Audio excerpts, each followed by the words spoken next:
Welcome back to the USATF 100-mile championships here in Henderson, Nevada. We're at the Jackpot Ultras. I'm Zach Marion here with the ever-lovable Jake Jackson, who had quite the night last night and entire day. Entire week. A week. I want to start off with that. Let's start off with that right there, because literally a week ago today, you were a couple hours into your first ultra race of 3 for the 7 days.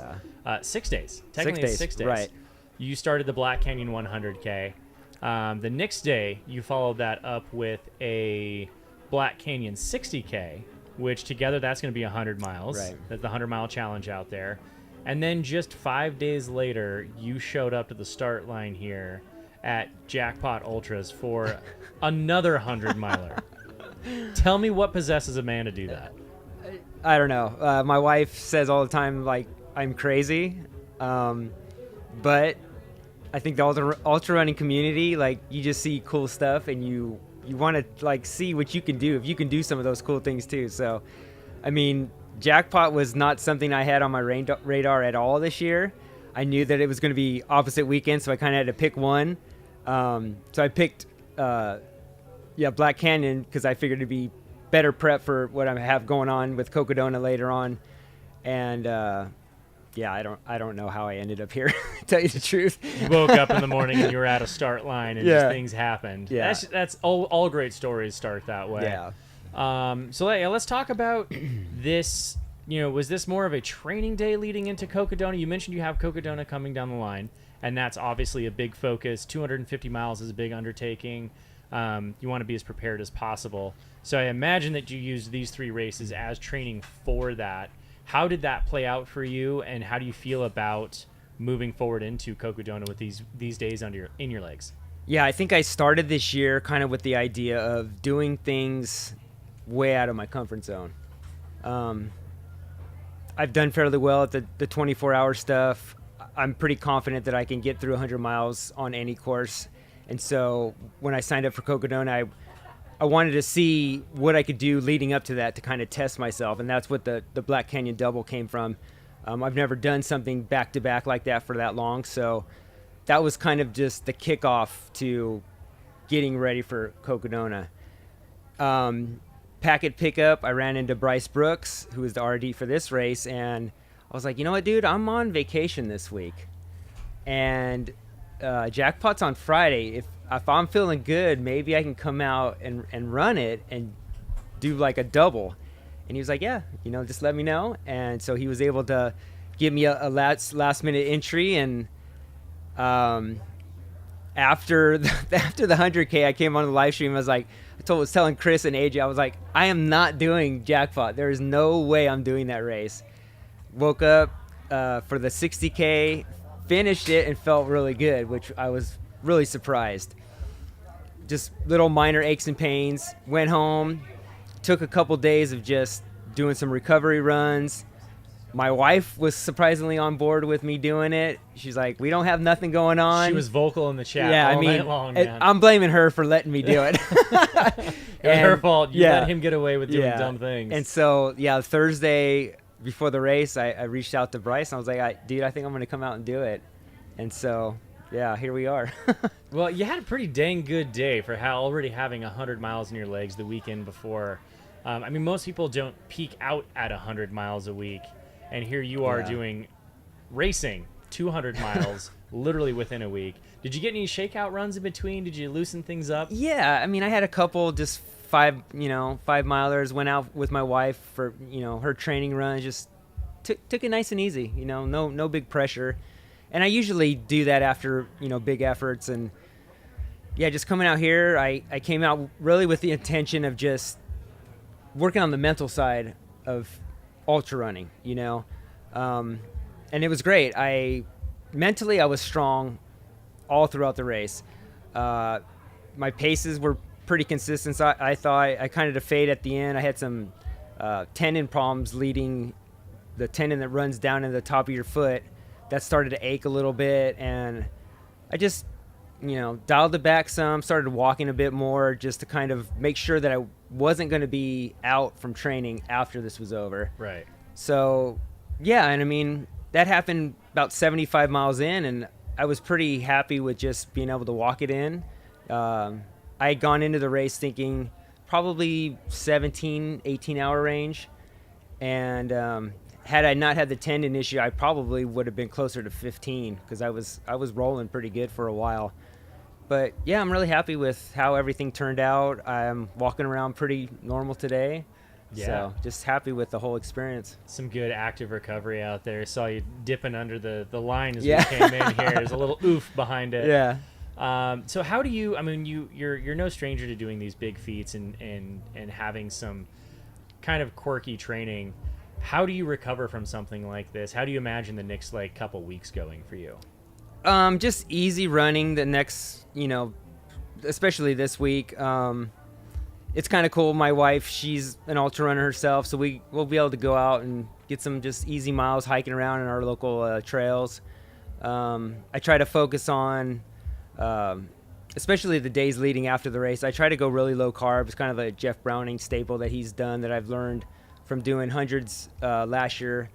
That's really helped with the inflammation. But yeah, it's just taking things really easy, not jumping into it, heavy training really quickly. I've kind of noticed that, my body bounces back surprisingly well. I don't know what it is. I can't pinpoint one thing. I'll do a couple sauna days just to, sweat it out a little bit, and maybe some ice plunges, But yeah, it's just, I don't know. I don't know if it's genetic or just I've been doing it for so long that my body's just like, this is what we do, kind of deal. Yeah. I mean, like, there's the physical therapist and the coach in my brain going off right now. Yeah. Means so much. It allows you to go do things like this. Like, obviously, this isn't something you do every weekend or every month or anything like that. This is kind of a once-off. Let's see how it works for training for Cocodona. I think we're still in the midst in this sport of trying to wrap our brains around how to train for 200s and 250s. I mean, training for 100 milers has changed so drastically much since I've been in the sport for 10, 12 years. Just the more of the research, the science comes out, we see what's efficient, what works. I mean, you might be onto something, dude. We'll see. We don't know. We'll see how Cocodona goes for you. We can look back and say this was either a great idea or a terrible idea. Exactly. We don't know. So let's talk a little bit about that like tendon flare-up. We saw you mention it on social media. We noticed you had slowed down a little bit, me and Chris in here, and we were like, oh man, what's going on with Jake? Let's keep an eye on him. And then we saw it on social media and some people commented about what's going on. So tell us a little bit about that. You had a little bit of you said tendon flare up on the top of your foot? Yeah, I think it was just, I've been focusing more on the trails, and I haven't done very many long runs on hard concrete like this race is. And so I think it was just maybe just an overuse injury a little bit. I mean, it feels pretty good now. It's not tender at all. I think I might have actually tightened my shoes a little bit too tight in the beginning, which might have caused some irritation. But yeah, I mean, I've had this flare up before, and it usually goes away pretty fast. And I was just being really like, just don't push it. This, you're not coming out here to compete, really. It's kind of just a solo thing you're out here to do.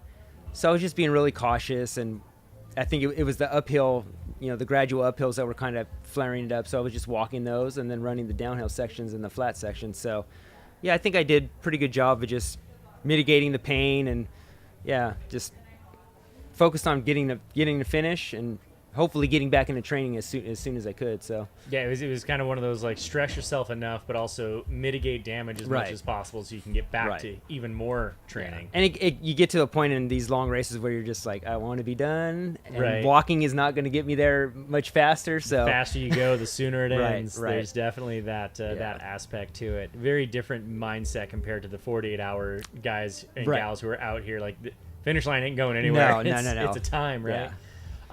Yeah. Let's chat a little bit about kind of like your expectations coming into it. You mentioned that you thought you could go around 17, 18. You ended up surprising yourself pretty well. Did a pretty decent job out here. Do you feel like you're ready to give a couple easy days and get back into training and looking forward to Cocodona? Oh, definitely. Yeah, I have a FKT that I have planned to do next month, so I'll start kind of gearing up for that. It'll be the. Want to share any details? Oh yeah, yeah, Yeah, yeah. let's It'll hear be about the 74-mile Joshua Tree out and back yo-yo. Okay. I've done it before. It'll be all self-supported, so it'll be a really good training, full pack, full water. But yeah, it's pretty similar terrain as Cocodona is going to have. So that's what I got planned for next month. And then April, I'll be coming back out to Arizona to do the 37-mile preview run, which will be really great. So yeah, just really some no pressure kind of training stuff going on for the next couple of months. Yeah, So. you did enough over the last 6 days. We can use some low pressure Right. there. Yeah, so let's talk about how this plays into your normal life. You mentioned you're here on vacation. What do you do? How do you fit the time for all of this into what your job is? Let's hear about it. Yeah, I'm a truck driver at UPS, so I have a pretty set schedule. Get up before work, have about a 2-hour window to get my runs in. So yeah, I just try to take advantage of whatever free time I have, and then the weekends, getting out on the trails, and it's kind of cool. I'm not a pro. I don't get paid to do this stuff. My job is UPS, and that's what funds everything. And yeah, I just feel like I'm just a normal guy. I put on my uniform every day, and then when I'm not, I'm out running and just trying to do the best I can. There's no pressure from sponsors or anything, so it's really cool. It's the nice way to do it. No Yeah. pressure from sponsors. Yeah. You got a wife that put a little pressure on. Yeah, It yeah, sounds yeah. like she wasn't going to let you come back home unless you finished the race. So. When I left, she said, if you don't finish, you're on the couch. So that was just a little bit of added motivation. She did say last night you might choose to stay on the couch so you don't have to walk upstairs after no. a weekend like Yeah, this. that's true. Yeah. Yeah. Oh, I love it. Yeah, I think that's one of the unique things about this sport is that by and large, most of us, even the competitors, still have our full-time jobs, Right. still have our lives, Yeah. the things that fund what we like to do. I mean, obviously there are a handful of really great athletes who have earned themselves some great sponsorships and they've chosen to make this their career. But the rest of us are just doing it for fun, man. Yeah. What brings you to these races and to specifically Jackpot? Why did you come here? Yeah, I mean, Jackpot, this will be my 4th time. I ran my 100-mile PR here, and it's just the community, it's cliche to say, but it really is just the ultra community.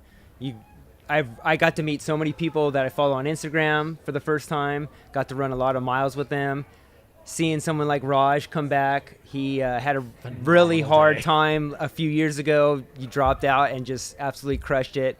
I never got to meet Ashley, so I got to run with her a little bit. So, yeah, it's just the community, and that's the beauty of these like timed looped events is like you see people all day long, and you get to run with different people all day long.